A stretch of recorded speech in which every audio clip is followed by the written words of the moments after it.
Hello everyone, this is Sapna Singh and welcome to the channel Do Educate।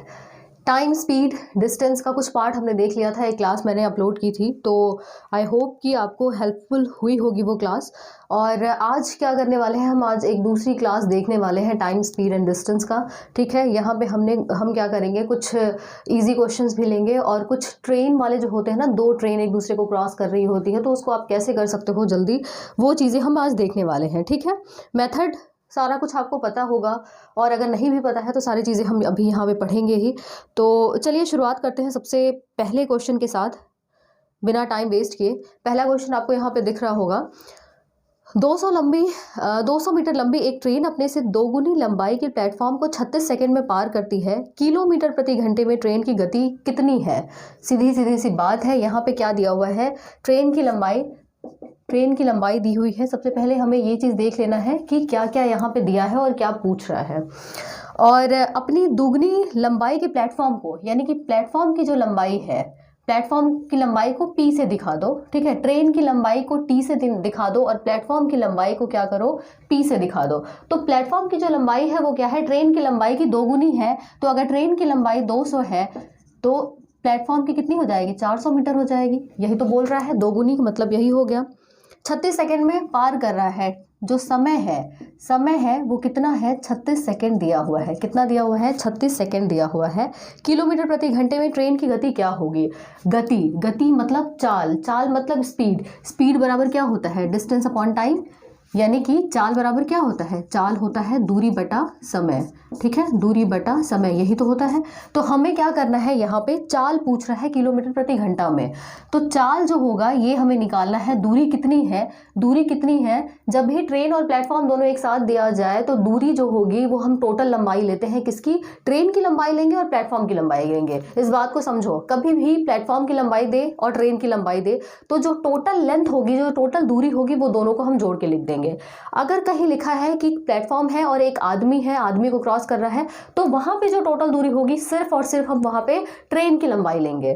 ठीक है, वहां पे क्या करेंगे, सिर्फ और सिर्फ ट्रेन की लंबाई लेंगे। यहाँ पे प्लेटफॉर्म और ट्रेन दोनों दिया है तो हम दोनों की लंबाई को जोड़ देंगे, तभी हमारी दूरी बनेगी। ठीक है, तभी हमारी दूरी बनेगी। और समय क्या है, 36 सेकेंड। अब ये है मीटर पर सेकेंड आएगा, ये मीटर में है, ये सेकेंड में है। मीटर पर सेकेंड को लेकिन हमें पूछा है यहाँ पे किलोमीटर प्रति घंटे में पूछ रहा है। किसे पूछ रहा है, किलोमीटर प्रति घंटे में। मीटर पर सेकेंड को किलोमीटर प्रति घंटा में बदलने के लिए हम क्या करते हैं, हम क्या करेंगे, यहाँ पे 18/5 से गुणा कर देंगे और ये हो जाएगा किलोमीटर पर आर। ठीक है, किलोमीटर प्रति घंटा, यही बनेगा। अब ये कितना हो जाएगा, 600 हो गया बटे में 36 और 18/5, 18 दूना 36 और यहाँ पे ये क्या है, 600 है। ठीक है, ये क्या है, 600। ये कितनी बार में जाएगा, 300। फिर 5 से काटोगे, 5 छक्का 30, यानी कि 60 किलोमीटर प्रति घंटा। 60 किलोमीटर प्रति घंटा क्या होगा, इसका आंसर होगा। ठीक है, अगर आप ऑप्शन देखो तो ऑप्शन नंबर फर्स्ट क्या होगा, इसका करेक्ट आंसर हो गया। तो ये चीज़ आपको समझ में आ गई होगी कि कैसे किया गया है यहाँ पे। चलिए अगला सवाल देखते हैं। ज़्यादा लिखने की ज़रूरत नहीं है, लिखने के चक्कर में मत पड़ना। जितना शॉर्टकट हो सकता है, जितने कम सेंटेंस में आप क्वेश्चन को कंप्लीट कर सकते हो वो करने की कोशिश करना, टाइम बचता है। अब अगला क्वेश्चन जो है, 90 किलोमीटर प्रति घंटा की गति से चल रही 160 मीटर लंबी ट्रेन एक प्लेटफॉर्म को 18 सेकंड में पार करती है। प्लेटफॉर्म की लंबाई मीटर में बताइए। तो यहाँ पे दिया क्या है, स्पीड दी है, चाल दी है किसकी, ट्रेन की। चाल किसकी दी है, ट्रेन की। कितनी दी है, 90 किलोमीटर प्रति घंटा, 90 किलोमीटर पर आर। ठीक है, 160 मीटर लंबी है ट्रेन की लंबाई 160 मीटर है। 18 सेकंड में टाइम जो है, समय जो है वो कितना है यहाँ पे, 18 सेकंड। प्लेटफॉर्म की लंबाई पूछ रहा है यहाँ पे मीटर में। प्लेटफॉर्म की लंबाई पूछ रहा है, हमें पता है होता क्या है, चाल बराबर होता है दूरी बटा समय। चाहो तो आप ये बार बार फॉर्मूला लिखो, नहीं लिखो, आपको बस पता होना चाहिए। आप नहीं भी लिखोगे तो भी चल जाएगा। आपसे पूछ रहा है यहाँ पे प्लेटफॉर्म की लंबाई, तो टोटल दूरी क्या होगी, ट्रेन दिया है, प्लेटफॉर्म दिया है, तो ट्रेन और प्लेटफॉर्म दोनों को जोड़ देंगे तो हमें टोटल दूरी मिल जाएगी।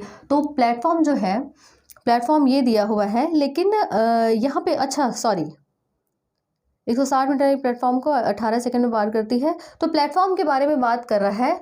यहाँ पे ये प्लेटफॉर्म की जो दूरी होगी वो कितनी हो जाएगी, दूरी कितनी है, यहाँ पे 160 मीटर लंबी ट्रेन है, ठीक है।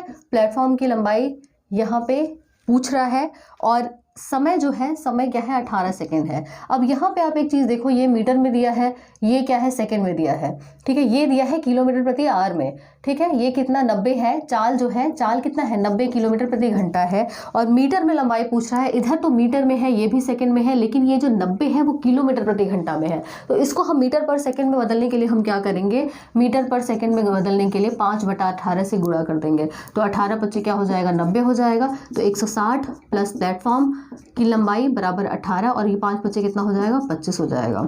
तो प्लेटफॉर्म कितना हो जाएगा, 18 गुणे 25 माइनस 160, यानी प्लेटफॉर्म 18 25 90, यहाँ पे 9, 18 दूना 36 और 36 और 9 आपके पास हो जाएगा 9 6 कितना हो गया, 15 और ये 450 माइनस 160। तो प्लेटफॉर्म की लंबाई कितनी हो जाएगी, जब इसमें से माइनस करोगे 15 में से 6 जाएगा, कितना हो जाएगा 9, 390, ठीक है। कितना आएगा, 290 होगा यहाँ पे, ठीक है। कितना आ जाएगा, 290 इसका क्या हो जाएगा, आंसर हो जाएगा। अगर आप ऑप्शन में देखो तो ऑप्शन नंबर जो थर्ड है वो क्या हो जाएगा, इसका आंसर हो जाएगा, ठीक है। ऑप्शन नंबर थर्ड जो होगा इसका करेक्ट आंसर होगा। चलिए अगला सवाल देखते हैं। अगला सवाल देखते हैं। अगले क्वेश्चन में बोला जा रहा है, एक ट्रेन किसी प्लेटफॉर्म को 36 सेकंड में और उस पर खड़े एक व्यक्ति को 20 सेकंड में पार करता है। ट्रेन है, प्लेटफॉर्म है, आदमी है। अभी तक हमने क्या देखा था, ट्रेन और प्लेटफॉर्म की बात कर रहे थे। अब यहाँ पे ट्रेन भी है, प्लेटफॉर्म भी है, आदमी भी है, तीनों चीज़ें यहाँ पे है, ठीक है। ट्रेन है, ये ट्रेन आ रही है, ये प्लेटफॉर्म है और प्लेटफॉर्म पे क्या है, एक आदमी खड़ा है। तो यहाँ पे देखिए क्या दिया हुआ है कि ट्रेन किसी प्लेटफॉर्म को 36 सेकंड में, ये जो प्लेटफॉर्म है उसको 36 सेकंड में पार कर रहा है, यानी कि इसको कर रहा है 36 सेकंड में पार, इस प्लेटफॉर्म को। और उसके बाद उस पर खड़े व्यक्ति को 20 सेकंड में पार कर रहा है। इसको कितने में कर रहा है, 20 सेकंड में पार कर रहा है। यदि ट्रेन की चाल 54 किलोमीटर प्रति घंटा है तो प्लेटफॉर्म की लंबाई बताइए। प्लेटफॉर्म की लंबाई यानी कि ये जो है प्लेटफॉर्म की लंबाई, पी से लिख लो, प्लेटफॉर्म की लंबाई यहाँ पे पूछ रहा है। और ट्रेन की चाल जो है, स्पीड जो है वो कितनी दी है, 54 किलोमीटर पर आवर दी है, 54 किलोमीटर प्रति घंटा दी है, ठीक है। प्लेटफॉर्म की लंबाई यहाँ पे पूछ रहा है। अब एक चीज़ बताओ, अगर ये ट्रेन इसको क्रॉस कर रही है, यहाँ पे प्लेटफॉर्म के बारे में पूछ रहा है, तो हमें पता है कि समय बराबर क्या होता है या चाल बराबर क्या होता है, चाल बराबर होता है दूरी बटे में समय। अब हमें यहाँ पे निकालना है प्लेटफॉर्म की लंबाई। लेकिन एक चीज़ यहाँ पे ये है कि यहाँ पे ट्रेन की लंबाई नहीं दी है, ट्रेन की लंबाई नहीं दी है यहाँ पे। तो ट्रेन की लंबाई प्लस प्लेटफॉर्म की लंबाई, ये वाला कॉन्सेप्ट तो हम यहाँ पे नहीं अप्लाई करेंगे। हम यहाँ पे और क्या कर सकते हैं, यहाँ पे आप देखिए 2 समय दिया है, एक है 36 सेकेंड, एक है 20 सेकेंड। 36 सेकेंड में प्लेटफॉर्म को क्रॉस कर रही है ट्रेन, 20 सेकेंड में किसको, आदमी को। तो अगर हम सिर्फ प्लेटफॉर्म की बात करें कि प्लेटफॉर्म को कितने टाइम में पार कर लेगी, तो प्लेटफॉर्म को आप देखो तो सिर्फ और सिर्फ अगर इसकी बात करी जाए, इसके सापेक्ष अगर निकालेंगे तो ये टाइम कितना हो जाएगा, 36 माइनस अगर 20 कर दोगे तो आपके पास ये समय निकल के आ जाएगा, है ना।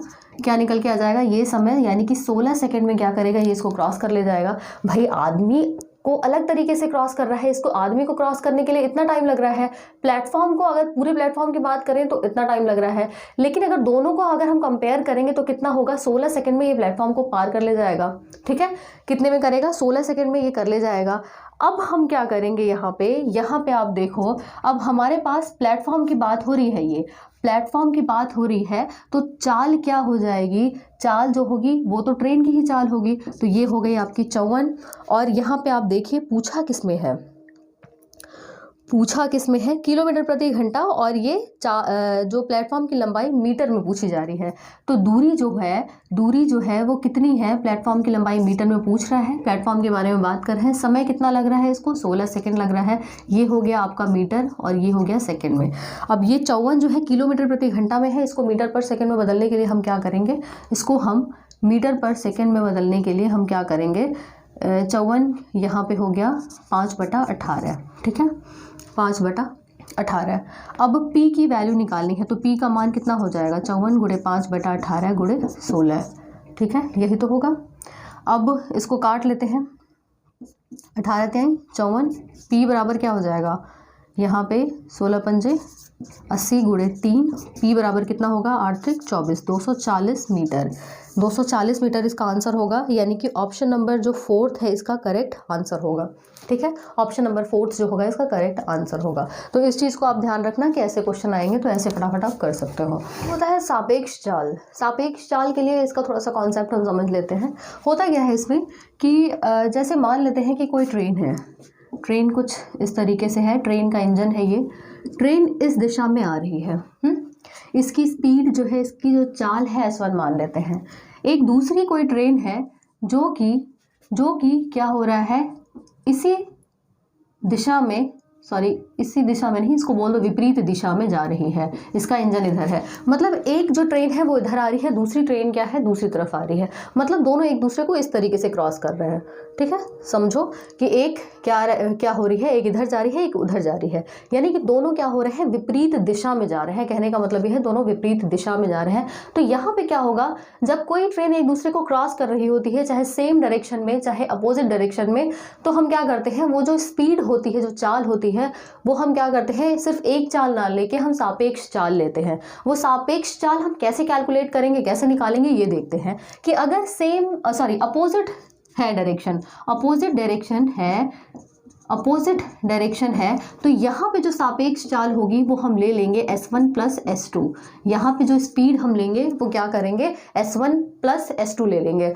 अगर मान लेते हैं कि कोई ट्रेन है इस तरीके से, वो जा रही है इधर, दूसरी ट्रेन है वो भी जा रही है इधर, इसकी स्पीड है S1, इसकी चाल है S2, तो यहाँ पे जो क्या है, यहाँ पे है ये सेम डायरेक्शन में है, सेम डायरेक्शन में है, तो यहाँ पे जो सापेक्ष चाल होगी वो S1 माइनस S2 हो जाएगी। तो जो हम चाल लेते थे वो हम चाल की जगह क्या करेंगे, S1 प्लस S2 लिखेंगे या S1 माइनस S2 लिखेंगे।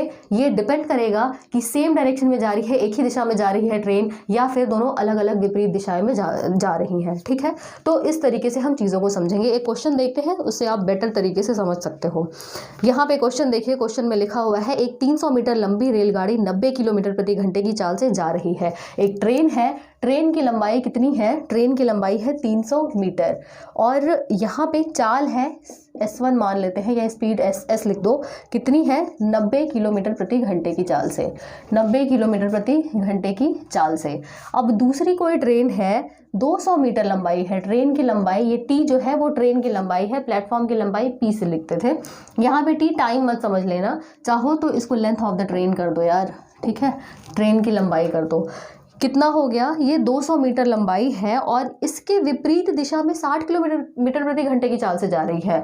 इसके विपरीत दिशा में 60 किलोमीटर प्रति घंटे की चाल से जा रही है। अगर मान लेते हैं ये 1 है इसकी स्पीड, ये दूसरी ट्रेन है इसकी स्पीड S2 है, तो पार करने में कितना सेकंड लगाएगी, टाइम पूछ रहा है सेकंड में, टाइम क्या पूछ रहा है सेकंड में। तो चाल बराबर क्या होता है, दूरी बटे में समय, यही होता है। समय निकालना है तो समय आप लिख सकते हो, समय बराबर हो गया दूरी बटे में चाल, यही तो होगा। अब दूरी क्या होगी, दो ट्रेन है तो एक ट्रेन की तो लंबाई लेंगे नहीं, ट्रेन की लंबाई तो दोनों लिखेंगे ना, दो ट्रेन है तो दोनों की लंबाई कितनी हो जाएगी, 300 प्लस 200 हो जाएगा। अगर कहीं एक प्लेटफॉर्म एक ट्रेन की लंबाई होती थी तो हम ट्रेन की लंबाई और प्लेटफॉर्म की लंबाई जोड़ते थे, यहाँ पे दोनों ट्रेन है तो दोनों की लंबाई हमने जोड़ दी। अब ये है मीटर में, चाल 90 है 60 है, यहाँ पे साफ साफ लिखा है कि विपरीत दिशा में जा रही है। जब विपरीत दिशा में जाती है तो हम जो सापेक्ष चाल लिखेंगे, जो चाल की वैल्यू हो जाएगी, जो चाल का मान होगा वो S1 प्लस S2 हो जाएगा। S1 कितना है 90 किलोमीटर प्रति घंटा है, S2 60 किलोमीटर प्रति घंटा है।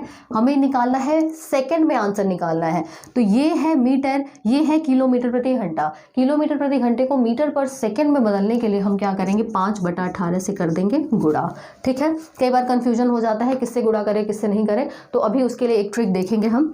फिलहाल ये क्वेश्चन देखते हैं। तो ये 500 हो जाएगा गुणे में 18 बटे में ये 60 और 90 कितना हो जाएगा 150 गुणे में 5। काटोगे ये 100 बार में जाएगा, 0 से 0 कट गया, 5 दूना 10, 5 तिहाई 15, 3 छक 18 यानी कि 12 सेकेंड। 12 सेकेंड में क्या करेगी ये ट्रेन एक दूसरे को क्रॉस कर जाएंगे, ठीक है, एक दूसरे को पार कर जाएंगी 12 सेकेंड में। बात समझ में आ गई? तो यहाँ पे अगर मान लेते इस क्वेश्चन में बोला होता सब कुछ सेम है, सब कुछ सेम है, बस विपरीत दिशा जो है वो ना लिख के यहाँ पे अगर लिख देता कि एक ही दिशा में दोनों चल रही हैं, दोनों की डायरेक्शन क्या है सेम है, एक दिशा है, तो सापेक्ष चाल यहाँ पे क्या लेते उस क्वेश्चन में। इस केस में आप क्या करते, सापेक्ष चाल का जो मान होता वो क्या होता है S1 माइनस S2 कर देते। बस ध्यान देना विपरीत दिशा में जा रही हैं तो दोनों को जोड़ देंगे, सेम दिशा में जा रही हैं चाहे इधर कहीं पे भी जा रही हैं, लेकिन जा रही हैं एक ही दिशा में जा रही हैं तो माइनस हो जाएगा, ठीक है, माइनस हो जाएगा।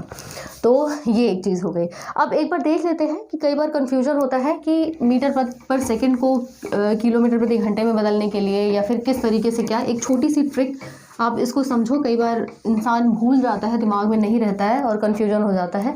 तो होता क्या है, अगर मीटर पर सेकंड है, मीटर पर सेकंड है, इसको किलोमीटर प्रति घंटे में बदलना है, किलोमीटर पर घंटे में बदलना है, मीटर पर सेकंड को किस में बदलना है, किलोमीटर पर घंटे में। तो मीटर है इसको बड़े यूनिट में बदलना है। मीटर क्या है, छोटा है, किलोमीटर क्या है, बड़ा है, यही होता है। ये छोटा है बड़ा है, छोटे से बड़े में जा रहे हो, जब बड़े में जा रहे हो तो एक बात बताओ, 5 है 18 है, बड़ा कौन सा है, 18 क्या है, बड़ा है, 5 क्या है, छोटा है, ठीक है। अगर छोटे को आप बड़े में बदल रहे हो तो सबसे पहले आप क्या करोगे, बड़े नंबर से गुणा करोगे, यानी 18/5 से गुणा कर दोगे। लेकिन यही बात अगर किलोमीटर पर सेकंड को आपको बदलना है, किसमें, मीटर पर सेकंड में बदलना है, तो आप इसमें किसका गुणा करोगे, छोटे में जा रहे हो, छोटे में जा रहे हो, मीटर पर सेकंड में बदलना है तो छोटा क्या है, किससे गुणा करोगे, छोटा 5 है और ये 18 है, तो इससे गुणा करोगे तो काम बन जाएगा। जिसमें भी बदलना होगा, अगर बड़े यूनिट में बदलना है तो हम क्या करेंगे, जो भी मान है मीटर पर सेकंड का है तो उसमें क्या करेंगे, बड़े बटा छोटे से गुणा करेंगे। और अगर छोटे में कन्वर्ट करना है तो छोटा जो मान है वो पहले लिख देंगे, बड़ा जो है ऑटोमेटिकली नीचे आ जाएगा। तो इस चीज़ से आप एक ध्यान रख सकते हो। तो चलिए ठीक है, आज के लिए फ़िलहाल बस इतना ही। आई होप आज का जो सेशन होगा आपको अच्छा लगा होगा, और अगर चैनल पे नए हो तो लाइक शेयर सब्सक्राइब कर दीजिएगा। और जल्दी मिलेंगे नेक्स्ट क्लास में आई थिंक जो एवरेज है, औसत है, वो हम डिटेल में डिस्कस करेंगे और देखेंगे कि क्या क्या चीज़ें हैं, किस किस तरीके के क्वेश्चन पूछे जा सकते हैं, ठीक है। तो थैंक यू सो मच।